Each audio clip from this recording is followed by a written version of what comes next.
Welcome, punters, to day three of the championships. Unofficial day three, but we'll call it day three. As always, I'm joined by Maddie. How are you, Maddie?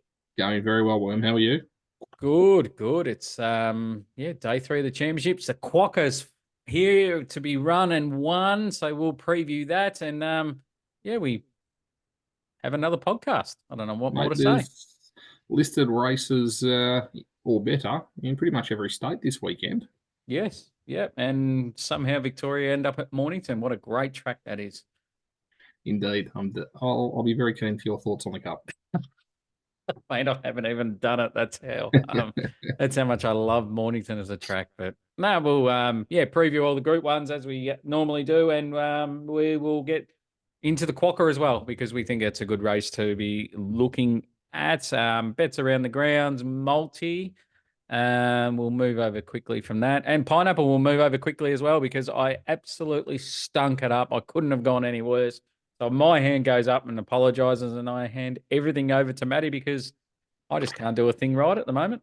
I think you've been a little harsh on yourself. A tissue was a Oh, pimple away from getting it done. Look, I can't say too much because I was on to got you, but interesting move in that race by James McDonald going to the worst part of the track. The tissue mm, finally got out, got mm. to the good part of the track, and just got done by a bob on the line. I thought a tissue had got the chocolates, but Sugotcha just stuck its nose out far enough. Yeah, it's when you're having a shocker on the punt, things just don't go your way, and when you're absolutely flying, bobs go your way. Everything's points in your direction, and mine's just not working. And all I could do was laugh after the race because it was just mind-boggling how we've held up and haven't got the bob and everything. But no, Well, credit goes to you. you kicked it off well on Friday night when the doggies got absolutely mauled by Essendon. And Uh, then what's the score now with the Bulldogs and the Saints? they're up by 70 odd. Okay, yeah, cool. Right, before your time.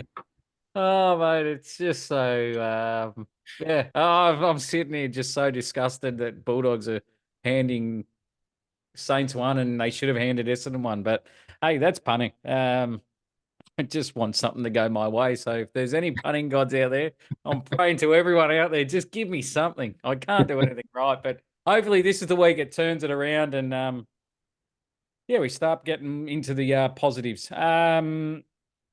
If you're a first time listener, watcher, welcome aboard. Please subscribe to our YouTube or any podcast platform that you do listen through. Um, if Maddie will find you plenty of winners. I may find a couple, and if we do, please head over to Spotify. Please rate us out of five, because everything we do is free, and we do it for the love of it. So all we ask for is just to say thank you, or we find you a few winners. Just head over and rate us, because it means a lot to us. We put in hours and hours of work of studying, pre-production, uploading, and everything we do is free. So all we ask is for you to just go over and rate, even like, or even interact on YouTube in the comments, and that'll make us more than happy. If you want to be part of the WhatsApp group, DM me. I should just push a record and just push play when I say it because it's on and on. But if you're a first timer, welcome aboard. Please stay with us. Let us know your thoughts of the show. A quick Plenty of people getting up and about in the community this time of year. You've got the EPL warming up, obviously Champs League for the soccer fans out there. NBA, I think there's been an NBA multi posted every day, so definitely a good time of year to be jumping on board. Are we doing like $1 per follower bet? Well, mate, fair to say I wasn't across that one until this week, and there's a few people out there doing something very similar. I wasn't going to bring it up and I was going to stay well away from it, but wowee, if you're not on social media and you have no idea what we're talking about, stay away because there is some dead set videos that are going around of dogs and horses and how many per followers. And I think it's 50 cents per follower and they back the favorite in the last in Sydney or they back the one dog in Thingo. I don't mind it. It's something different. They're following that blackjack guy in America. Um, and it's good. It's good social media, good thing. But one thing it's grinding my gears with a lot of these people doing it, you do not see their bet slip. or you don't see him push confirm. Now, there's one that's doing the dogs. He's showing his bet slip, and I'm happy to follow him and, give him support. So well done to him. But there's a couple out there that are just putting it in their slip and not even pushing confirm, and it's not the official slip. So punters, be very, very careful, because there's people just backing favourites and they're not doing the form like we do, or the dog punter that's out there. So, well, it's a strange world out there, and it's just getting better and better. So if you see them, have a look. They're entertaining. I'll give them that. It's entertaining, but God damn it, gamble responsibly. Um, a little notice moving forward. Matty's going to have a short break moving into the off-peak season. I'll continue on with the Group 1 racing in Adelaide and Brisbane. If there's some good Group 2s, we'll look at them too. But we've been putting in some huge hours since day one, or episode 1. I think Matty definitely deserves a little break. We aren't selling any products, so we're doing it all for free, punters. So I think we deserve a little break. I'll try and find a like replacement for Matty when I do one. But we look to come back on a full-time basis, I think late July, August, Matty. Yeah, when things start to warm up a little bit, Yeah. absolutely. But yeah, we'll definitely be around in the community and posting things on a weekend. There'll be tips galore, and as I said, there's plenty of sport tips out there as well. Some very astute punters within the community, so definitely be knocking around. Yeah, especially if you're part of the community, you're still going to get Matty and I each and every day or week or whenever we want to punt. But yeah, I'll pop in for the Group 1s or Group 2s and try and find a replacement. If anyone wants to, hit me up. Happy to hear you send your resumes in. And we'll go through them one by one. But also I'm going to hope to get something off the ground between now and July to keep the followers, the ones that are happy to listen each and every week, and you're not part of the community. I'm hoping to have some new material come through in the next coming weeks. So stay tuned. Matty doesn't no idea what I'm doing, but I just thought to try something different for the next 8 or 9 weeks. So stay tuned. I'm hoping to have some podcasts out there. What they are is you'll find out. So stay tuned. I'm hoping to have it off the ground in the next couple of weeks. So stay tuned. Talking points. Now, I think, Matty, we've got to dissect this Prince of Jenny race. Now, I want to start off and say great win, great ride of the year, win of the year.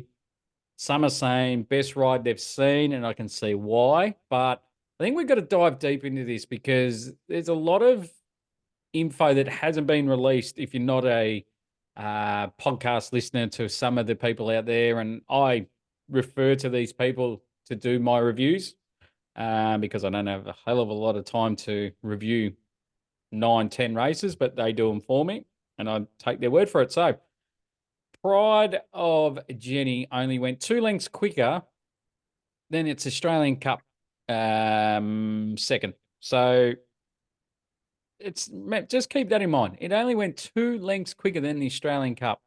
Then remember this, it went 2 lengths quicker last time over 2,000 metres at Randwick.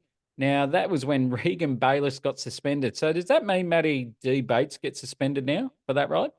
Absolutely, and I think Declan needs a fair old spray from the owners as well, like Regan got.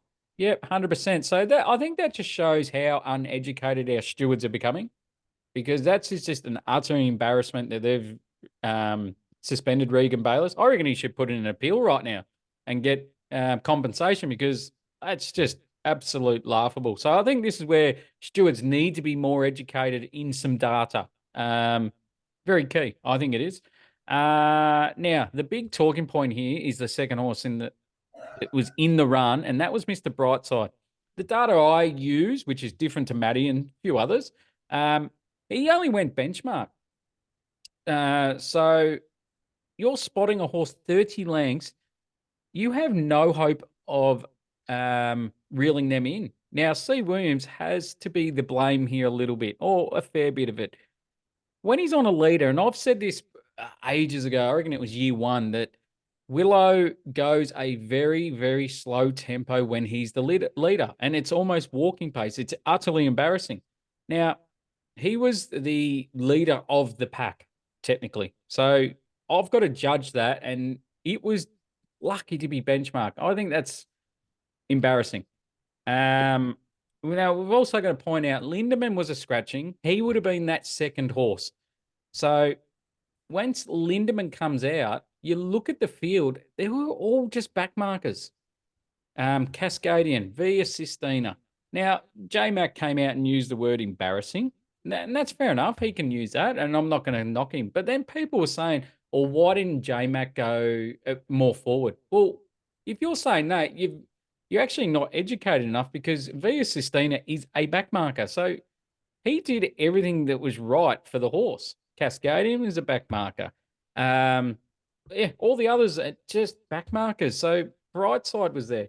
Now, to go back to Willow's comments after the race, he was like, "Oh, great ride, great horse, great effort. Oh, but we turned the tables on Cascadian." So, what was Willow's intention? Was it to beat Cascadian?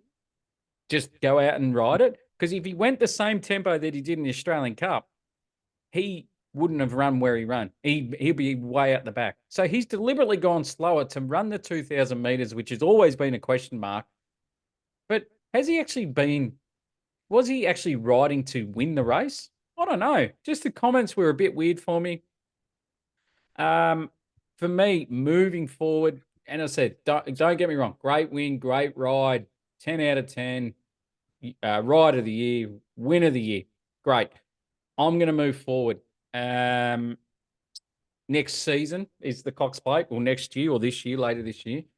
Do I want to be back in Pride of Jenny in a Cox Plate? No. Do I want to follow this horse into the spring? No chance whatsoever. This horse has had 8 brutal runs now in a row. Now, it'll go into next spring as a 7-year-old mare. She could be absolutely off and cooked. I'm going to be treading carefully. Plus, jockeys now have to be well aware of what Declan Bates and Pride of Jenny's intentions are. We need to be well aware, because if they aren't, we're just going to see what it does each and every week and just brain this field. Yes, our talent stocks are low, but we can be a hell of a lot better, and it starts with C. Williams. Matty, your thoughts? Yeah, look, I think you hit the nail on the head when you said Lindemann was a late scratching. And realistically, once that happens, there wasn't going to be anything sitting behind Pride of Jenny to tow the rest of the field into the race. If you go back and have a look at the Australian Cup, there were plenty of horses to do that. Cascadian got that tow into the race. Yes, it got a little bit of luck up the inside and weave through a few horses. But we knew that Brightside was going to be sitting further back. They came out and said that pre-race. And realistically, the rest of them prefer sitting in the back half of the field. So well done to Declan Bates for riding the same way as what he did in the Australian Cup. I'm not saying he rode any different. He rode exactly the same as what he did in the Australian Cup. And due to the other horses and how they map in races, he was able to pinch, when I say pinch, he was able to pinch 40-odd lengths on the rest of the field. So well done to him. And unfortunately, sometimes speed maps generate a winner in a race, and that's exactly what happened here. Yep.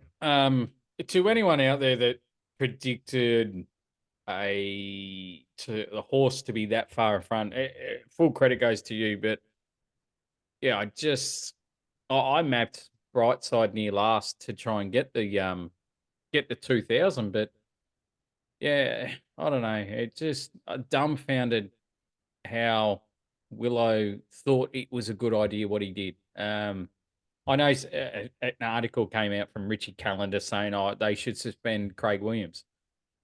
Well, no, that's just stupid. He does what he wants to do. He did nothing wrong. He just cost himself the race and everyone else. Well, in saying that, he also collected $425,000 for the owners, so not a bad result. I don't think the horse was ever going to win the race. No. It's Um, it will be interesting to see these two line up. When I say these two, Viva Sistina and Pride Jenny, mm. for another race sometime in the spring. Yeah, I hope we see Via Sistina come down for the Cox Plate because, Yeah, yeah, you look how she ran home and it was pretty good. And you look at J Mac, he didn't whip the horse until the last like 150. Mm. So that was, well, I found that a bit strange too from J Mac. Did he half give up? I think you'd find if you're 10 lengths off with 150 to go, yeah, like not too much more. You should be trying to get out of the horse. So yeah, understand. But yeah, again, I think the key factor was just the scratching of Lindemann. That was a key factor in Pride of Jenny being able to open up as much of a gap as what they did. Yeah, yeah, 100%.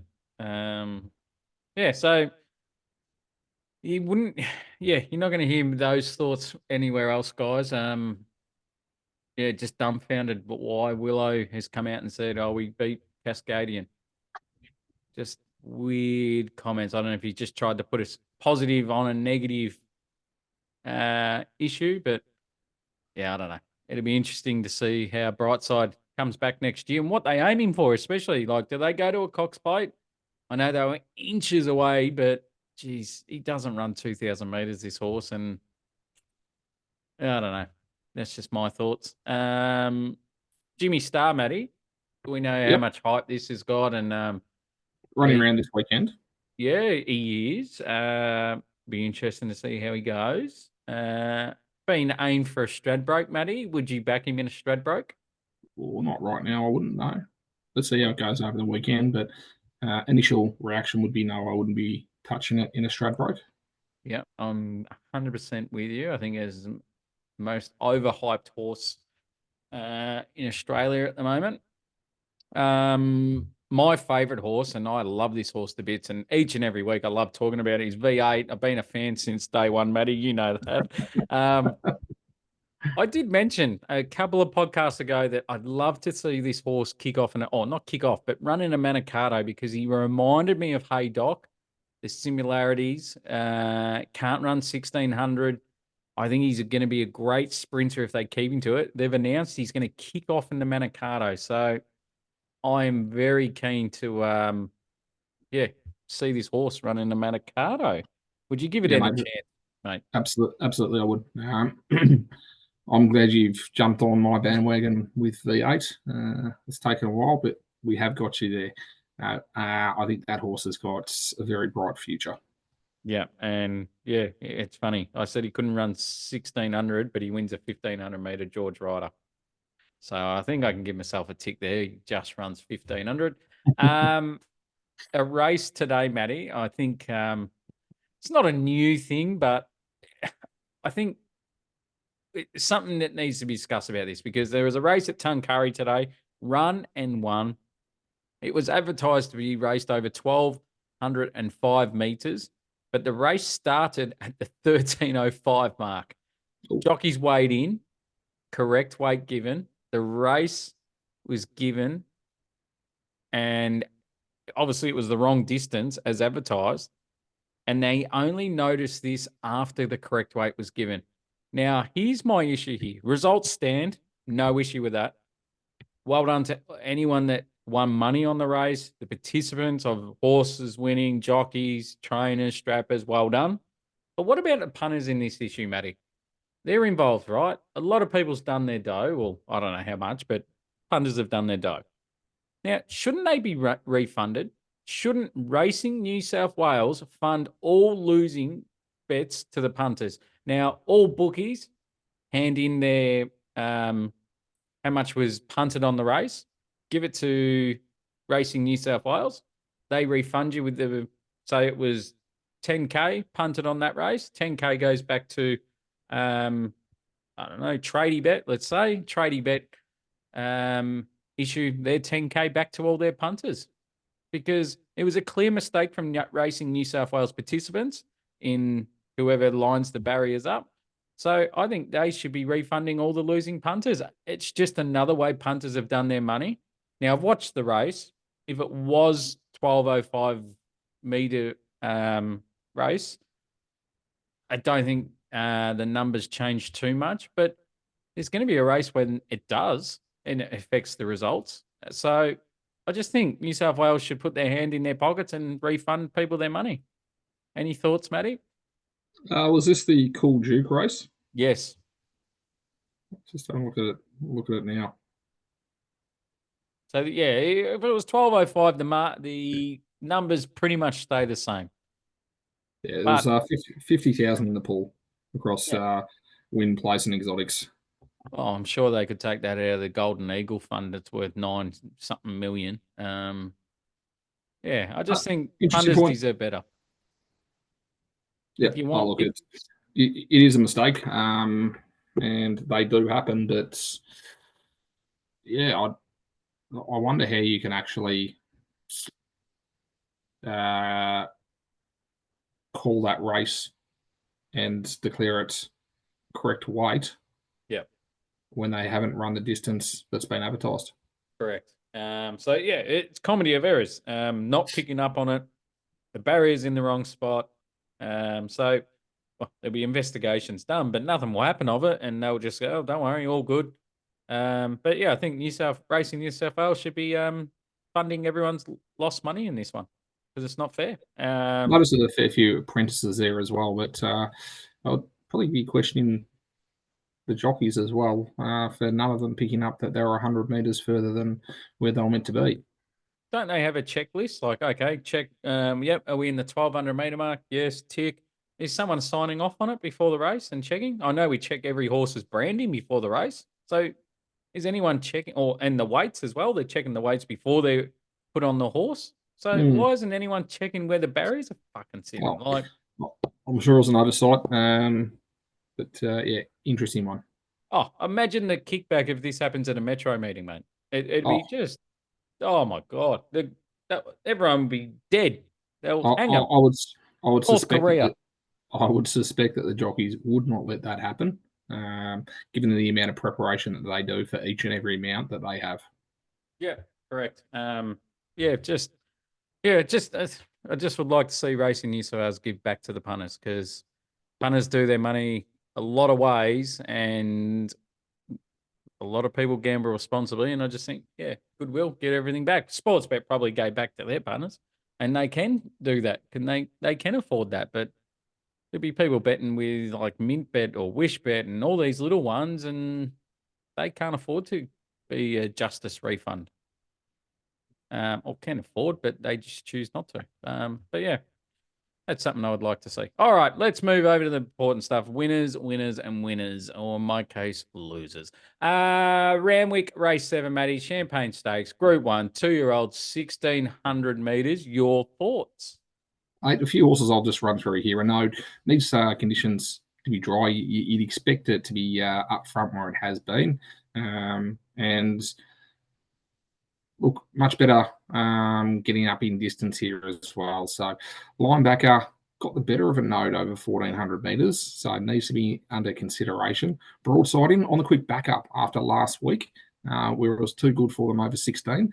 Worm, pretty sure that Broadsiding's the only one that's been across 1,600 metres, so definitely one to be taken into consideration. Manal has beat the best field when you have a look at this a few weeks back, getting the better of horses like Traffic Warden, Coleman, Storm Boy.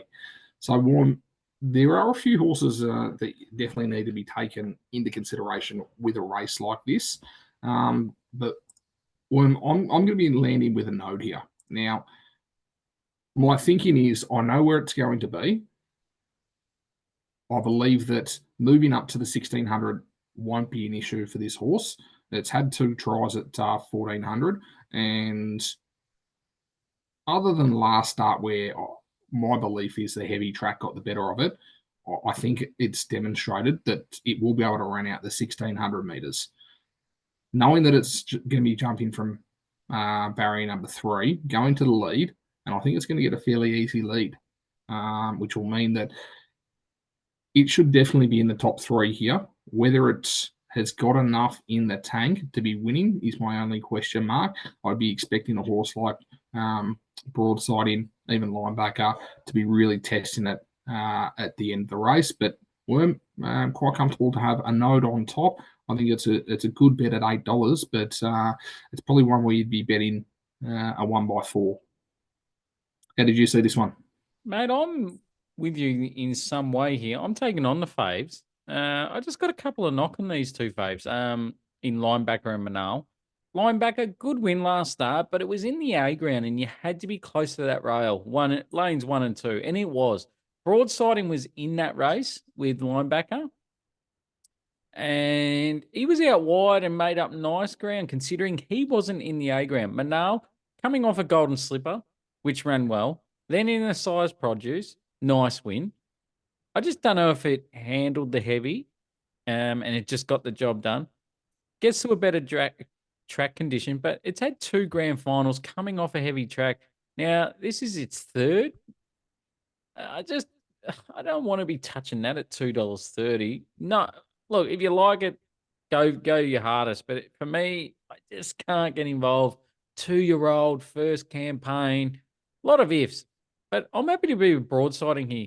Nice third to linebacker, 2 starts go, as I mentioned. Then last start, it was a very good win. Ticked the 1,600 meter box, which most of these, well, I'm guessing none have done that.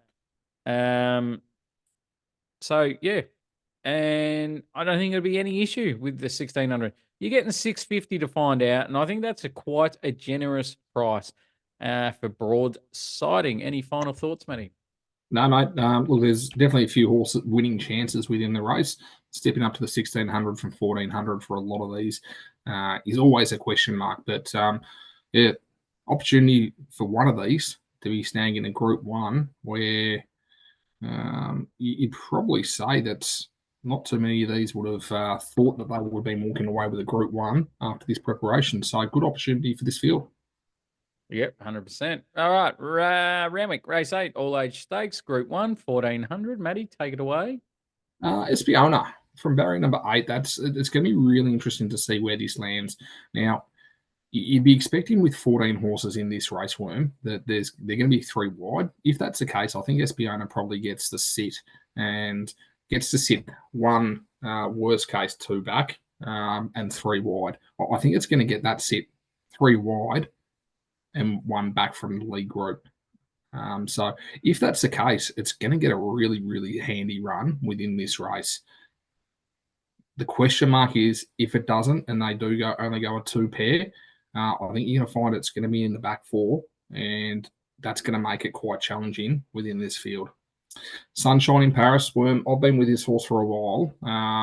From barrier number 2, I like it a lot. It's going to sit a lot better than what it did last start. It jumped from barrier number 2 in the Galaxy, where it ran second. Just got pipped by Zapateo. And look, I thought it should have won. And I think it's going to get a very similar opportunity here in the all-aged. Well, there are the 4-year-olds. For the 3-year-olds, there's a couple in here. Now, the one I want to talk about is NCAP. I think it's the one that could get it done over the 4-year-olds here. I think it's got the ability to be winning a race like this. Now, 3-year-olds have a fairly good record within the all-age stakes. I'm going to be having my main play on Sunshine in Paris, and I will be also having something on NCAP, as I believe it's the best winning chance out of 3-year-olds within this field. Worm, how did you see this one? Yeah, it's a pretty good race. The only horse I wanted to be with and was very confident was Espiona when the fields came out and had a quick, your first glance. I'm like, I just want to be with Espiona. Should have won the TJ Smith. No luck. But that happens when you sit at the rear, sit last, and you try and duck and weave with this horse.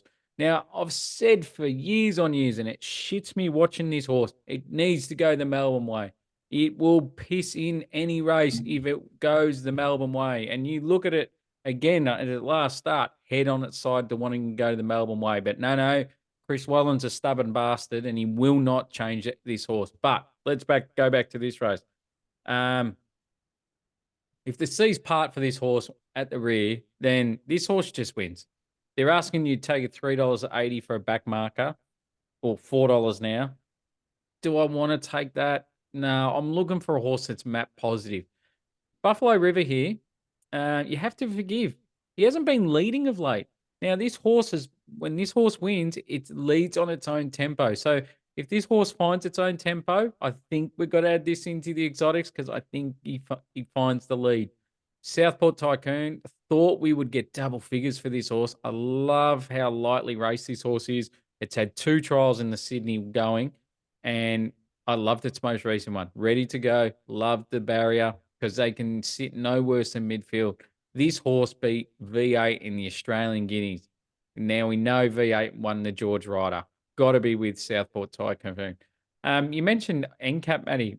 I'm 100% with you, but the thing with this horse is they're going to ride this horse quite negatively, and they have been. And for some reason, this camp think that's the right decision. But you go through its, good runs and bad runs. It's when it's been up on speed, they've been outweighing the mid worst in midfield runs. So if there's any danger of this whole horse rolling forward with Tyler Schiller on board, I want to be with it at $15. But if you're asking me now, I can't be backing it right now because I don't have that info that I need. But I'm happy to lean and have something on Southport and Tycoon here. Just due to the map, it's going to be map positive over Espiona. Matty, any final thoughts? Yeah, interesting with NCAP, barrier number 7, Tyler Schiller on board. To your point, in the Hobartville, a few starts back, barrier number 11, a push forward, sat third and finished second, a couple of lengths behind Celestial Legend. So I can completely agree with that.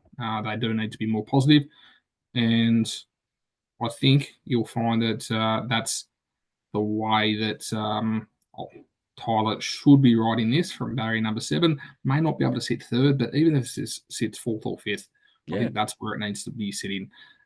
I did have one question. Private Eye.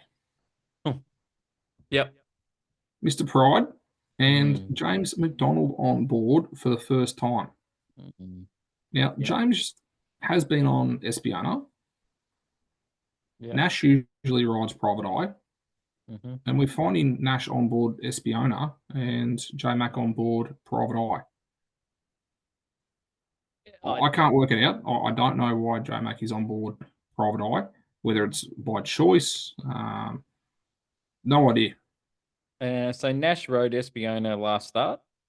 So he probably retains, but he probably would have had a choice over that and Private Eye. Geez, I couldn't back Private Eye with stolen money. It's just been an absolute crap of a prep. Yeah, I don't know with it. J Mac, I think he just wants to ride in a Group 1. Well, it was on Espiona. It was on Espiona 2 starts back. Ago. I know Nash took it in the TJ, but yeah. Yeah, it's just that old, I haven't got a ride. I just want to go around just in case. Okay. Right, won't read too much into it. When prize money's worth 800,000 to the winner. Won't read too much into it.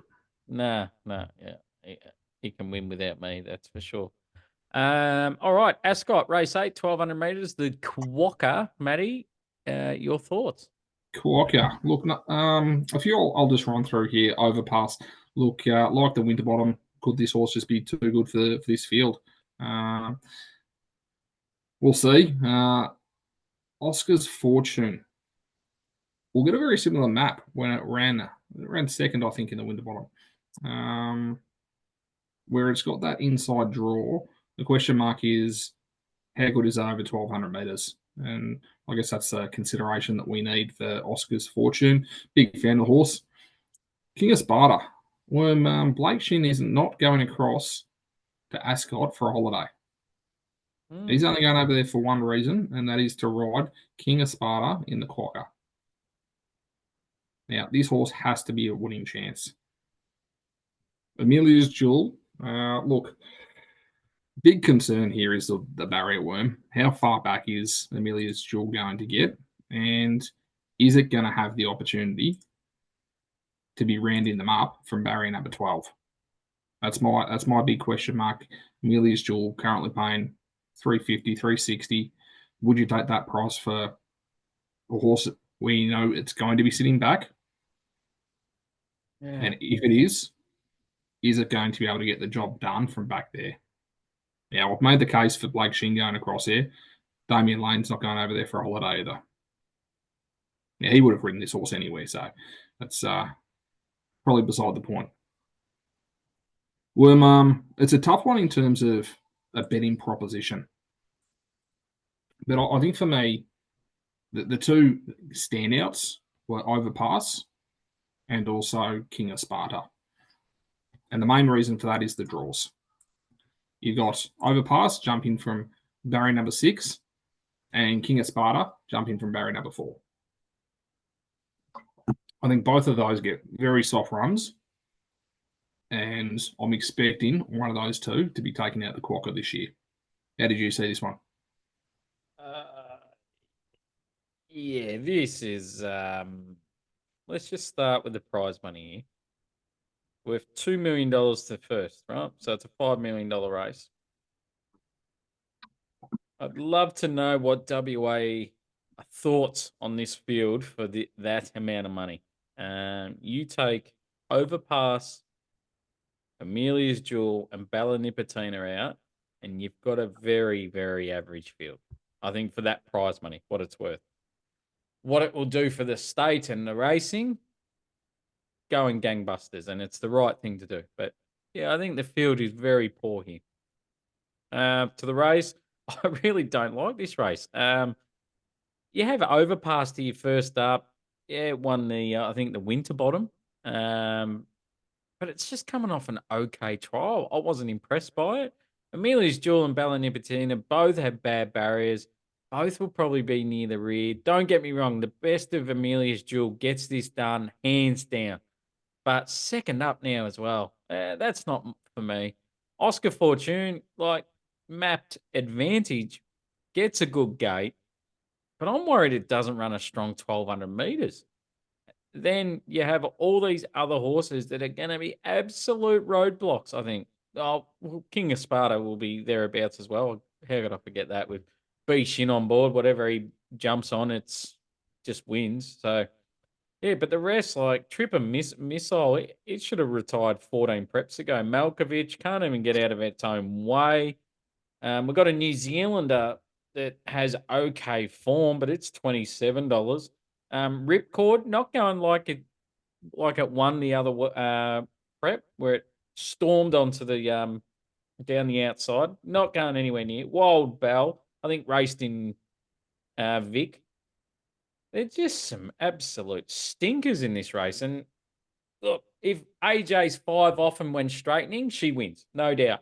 But barrier 12, it's just how far back. I thought she would have gone past Oscar's Fortune first up, but didn't. And that's sort of, I know it would improve the cliche. The trainer said he reckons he's got it going better than ever. So if he's saying that, and I trust his word, well, 360 is an absolute bet. But again, how far off him is it going to be? Is the track going to play to a bias inside? The winds, you've spoken about them, Matty, they could play wonders. So there's a lot to play out here, and I just don't want to get involved. Any final thoughts, Matty? Yeah, you mentioned the wind. The Fremantle Doctor can definitely play a role. So definitely need to take that into consideration as the day progresses. Some horses may get a bit of an advantage / disadvantage depending on that. Look, the only other one that I would mention is a horse like Super Smink. However, barrier 14 turns me off this horse. Purely for the fact that it's going to take a lot of effort to get across, and it likes sitting up on the speed. So a horse like that, I think probably needed a middle barrier, pop out, get to the lead, and would have had a chance at 31s. But I think the barrier probably beats it. Yep. Yep. Yeah. I can't add much more, mate. It's yeah, AJ's or anyone's, I reckon. Around the grounds, Matty. Where are we going? Let's we'll go to Mornington, race number 7. Uh, See what I see. Extremely exciting horse, this one. It gets out over a distance, anything over, let's say, 1,600 metres, and it's got a very good record. And this isn't a deep field at all. So I think this is one where it's been placed well and should be getting the chocolates. I think around about $1.90 to $2 at this stage. See what I see, race number 7. We'll jump up to Sydney, race 3. Chris Dilly. Now, Jamie Carr will give this horse an absolute peach from barrier number 2, Worm. Now, there isn't a whole lot of depth in this race. You've got Marvel Rose and Inhibitions. I think they're the other winning chances. But you're going to be taking $4 or $5 for those, and you get $10 for Chris Tilly. And I'm definitely, this is its best winning chance, this preparation. So I think Jamie Carr, barrier number 2, again, it sits a little bit closer. If it can get out on the corner to the middle of the track, I think at $10. I think this is a play for me in Randwick, race number 3, Worm. And we're going to jump up to Eagle Farm, race 8. Worm, over 1,000 metres, I look for 1,000 metre horses. You taught me this very early. Don't look for 1,200, 1,400 metre horses over 1,000 metres. Look for the horses that run 1,000 metres and the quickest horses in the race. And that's why we'll be with Prince of Boom, proven over the 1,000, and very happy to take the $4 that they're offering for Prince of Boom. Worm, what have you got for around the grounds? I'm just glad to see the Uber drivers driving it, mate, riding it. So good to see Noel Callow. So it's just an auto bet for me in that one. Anything Noel's on, I'm on. I love him to bits. Interesting to see what I see, Matty. You mentioned it and 100% agree with you, but I'd love to have seen this horse in the Mornington Cup. I think this oozes talent, but I've got to give credit to Danny O'Brien. There's money to be made in going through the grades and your benchmarks before spring, and it can springboard off that. But yeah, I would have loved to seen it in a Mornington Cup. I think it could have even won it if it was in it. Yeah, so it'd be interesting to see. Good horse in the making. Mine, I've only got one. I'm going to go Eagle Farm here, Cowboy Town, race 9, number 5, Press Link. 3 from 3 this horse. Most recent 2 runs have been by good margins. This horse will hit a flat spot when straightening, but when this horse kicks into gears, wowee, it'll put the race away pretty quick. 1,400 metres, no worries whatsoever. Seeing it for the first time, no worries. Currently 270. I think it looks a very good bet to have in the very last race at Eagle Farm. Race 9, number 5, Press Link. Matty, the multi. I'm going to go Press Link, the place, into Sydney to beat Gold Coast. You are putting in? Chris Dilly, the place, and Prince of Boom, the place, please. Beautiful. So in race book order, we've got Randwick race 3, number 1, Chris Dilly, the place. Eagle Farm race 8, number 1, Prince of Boom, the place. And Eagle Farm race 9, number 5, Press Link, the place. And Sydney to beat Gold Coast, that comes to $8.66. Pineapple. Matty, what are we doing? Pineapple. Yes, hand it over. Thank you, Worm. Yeah. We're going to go Randwick. Good day racing up there. Race number 5. Look, I'm with the favourite here, Front Page. Around about that $2.10, $2.15 mark at the moment. Last start, third behind Zapateo and Sunshine in Paris. That's a form line I want to be taking out of this race. It's got a huge record at the 1,200 metres. And I think it's going to get out in front and be really hard to beat here. So I'm very comfortable to be with the shorter price I know of that 210, 215, but very happy to be with Front Page to be beating horses like Arf Cabin, like Marzu. On paper, it's a good race, but you actually see what some of these horses are doing and have been doing this preparation, and there's not a whole lot of substance to a few of these horses right now. Worm, thoughts?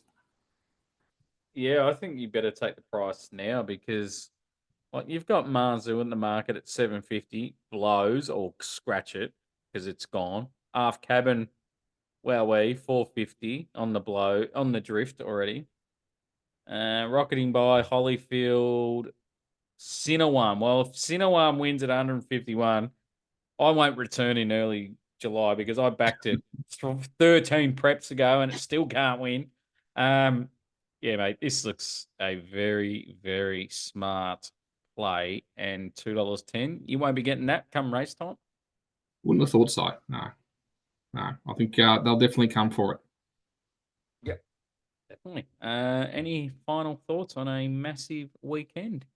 I might just more an observation, just the fact that we've gone uh, all up and down the east coast, across to Ascot, and we've even missed out on Morphettville, and they've got a cracking card there too. So it's a huge, huge weekend of racing. Yeah, 100%. And yeah, how good they're at Mornington, one of the world's best tracks to punt at. um, it's just Plenty, fantastic. plenty of options for you this weekend, mate. Yeah, 100%. Yeah, hopefully you find a few. We know we'll find a few winners, but hopefully punters out there, if you find a few winners as well. As we said, we'll be back early July, late July, early August. I'll be back for the Group Ones. I've got to somehow find a like for like replacement for Maddie, so someone that can actually tip winners. I'll be on the search. Send your resumes in. But stay tuned for some very other podcasts coming out in between now and early July. Hopefully, a handful of them. So stay tuned. It's an exciting few couple of months coming up. Maddie, thank you for all the hours and everything you put in. Your well-deserved break from you. Just make sure you keep your eye on the races and don't let it slip away because you're going to be first up and firing off plenty of barrier trials. You will be. Absolutely. It's this is the time of year you've got to be taking plenty of notes because this is what impacts spring racing. Yeah, 100%. Because we've still got Adelaide, we've still got Brisbane, so I'll be previewing those punters. So it won't be gone forever, but it'll be just a few hit and run missions from me. You never know, Matty might chime in for one or two when he sees one of the Group Ones and won't be able to keep his hands off it. So, or he might even send in his notes. You never know. But if you're part of the community, you don't miss out on any of us. So there's a good tease to join because we had someone join during the week, and yeah, I think he's loving it. He hasn't left, so we've had more join than leave. So that's a good thing, I think, on our credit. Yeah, that's all for me. Thank you, Maddie. Thank you, mate. Happy holidaying or happy hunting on the couch. Absolutely. And yeah, Maddie will be back early July, late July, third time lucky. And yeah, stay tuned for bigger and better things. Thank you.